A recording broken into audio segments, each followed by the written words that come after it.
Change and release scenarios H and I. The change process uses matrix risk calculations to revise the risk assessment as the impact of the change is analyzed. Let's start the change process workflow to see how it works. The first analysis done was to use the information in the CMDB to predict what outages would occur during change implementation based on the CIs being targeted by this change. The business criticality score for those CIs was then examined to determine the overall impact of the change.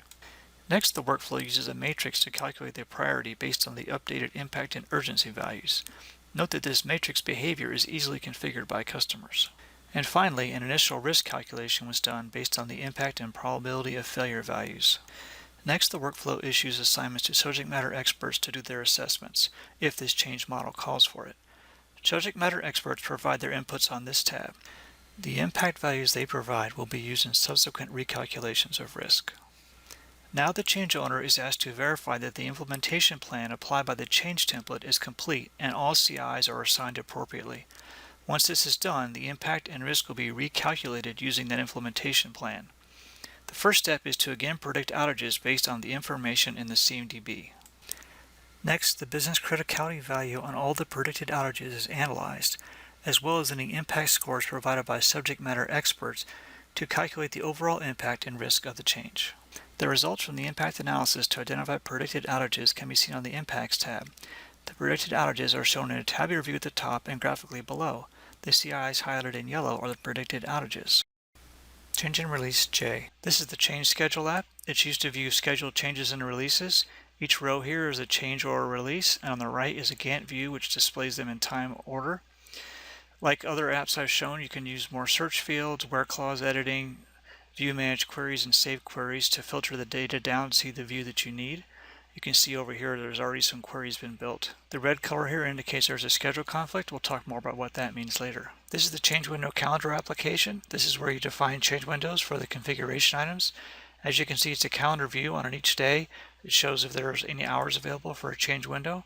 You click on it, it brings up a dialog which shows you the details. You can use the Schedule Change Windows action to define change windows and repeating patterns, for example, every day, every week, every month. The Configuration Items tab is where you associate which configuration item uses this change window calendar. This is the Blackout Periods application. It's where you define change blackout periods. A couple of interesting characteristics are that you can specify an approver, which must approve all changes scheduled during blackout periods.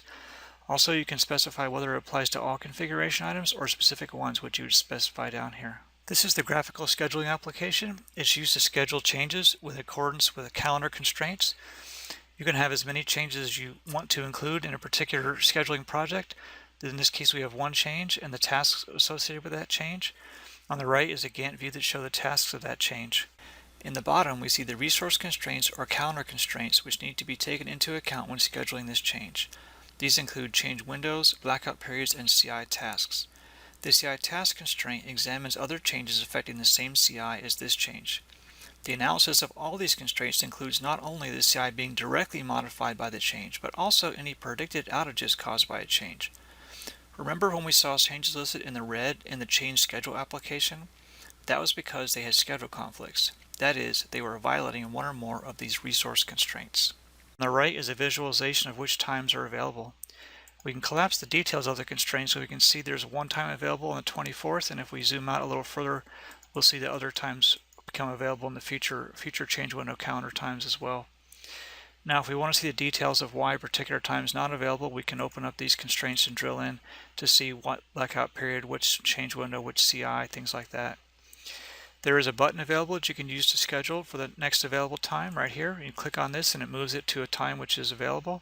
You can also right-click on the available times on the bottom and ask to say to use for schedule. IBM Control Desk Critical Capabilities Change and Release K. So here we are in the change application. This is a change that we want to implement in a release. So we're going to use this action down here, the release request action, which has the ability to request that this change be added to a release, either a specific release or any release, and then the release management team can decide how to do it. So we're going to request that we add to release. We have an infrastructure release we want to add it to, so we'll select that one. That will create a request for the release management team to separate the duties between those two processes. So let's come over here to the release application, take a look at that release. So we'll see in here that if we scroll down to the release content section here, there already is one change in this release, this change 2013. So then if we use the action that they can manage any outstanding requests for this release from other teams, and they may be requests to add a change to release, or they may be a request to remove a change from release. So in this case, we're looking to see if anybody is requesting to add changes to this release. Here's the change we added before, this 2012. So we're going to accept that request. We could, this is how you would reject, but we're going to accept that change into this release.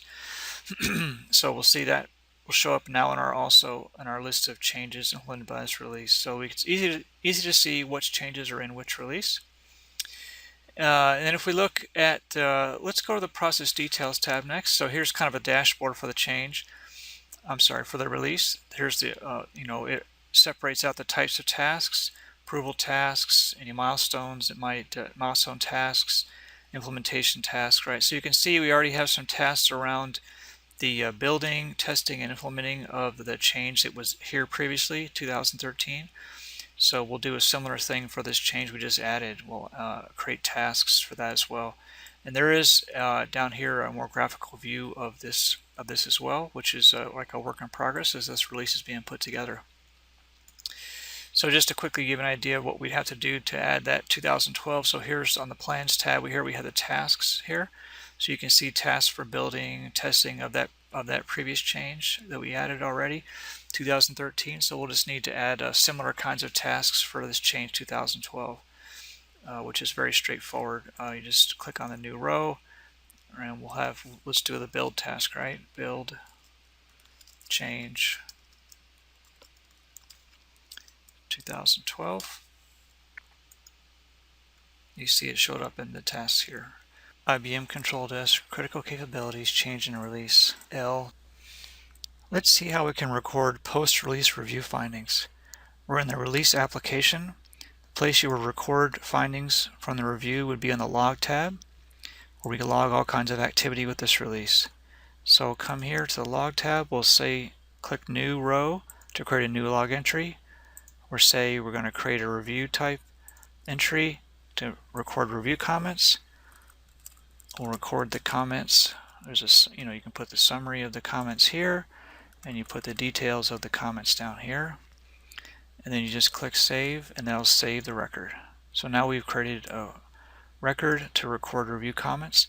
Another important thing you might want to do post-release, if you find issues that cause incidents, you come to the related records tab and you want to associate those incidents with the release for reporting purposes, so you can see what incidents were caused. You can see already we've recorded here the changes in this release, and these are the requests to add change here, these SRs. So let's say that we knew of an incident that was caused by this release. We could search for it using whatever search fields we want to. Then we can just select it and say OK, and that will associate this incident with this release. IBM Control Desk, critical capabilities, change and release. M, we created a catalog request to front end a change. So I'm in the catalog now, configure virtual machine settings, and I'm going to change memory allocation for virtual machine. So we're going to select which virtual machine. There's two ways you can run this demo. High impact impacts a lot of business critical applications and requires approvals and does not get automated. Low impact is a standard change model and does get automated because it doesn't impact any critical business systems.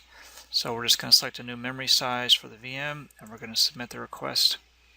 What's going to happen is this catalog has a script that recognizes for this classification to create a change and kick off the change process. So you can see here it's some log entries coming from the change, so we can go take a look at the change and see where we're at. Okay, so let's go to the service request that started that. I believe it was this one. So the service request was created by the catalog offering being submitted, and then the script that was run against it recognized again that this type of a catalog offering should be implemented through a change. And so on the related records tab, you can see there's a related change record here, and this change was created automatically from the script implementing the catalog offering, and the change process was kicked off from that script as well. So the change process ran. We see that the configuration item is here on the change. So an impact analysis was done automatically by the change workflow, and it was determined that there was only, see, the business impact is low. As 4 is a low value, 1 is the highest, most critical. So since there was a low impact, the change model was selected automatically and applied to this change record, and the change was automated, fully automated. You can see there's a there's a checkbox here that gets checked in the change record when it's fully automated, so the change process doesn't request any human intervention at all. So the change was completed, and that virtual machine was updated automatically.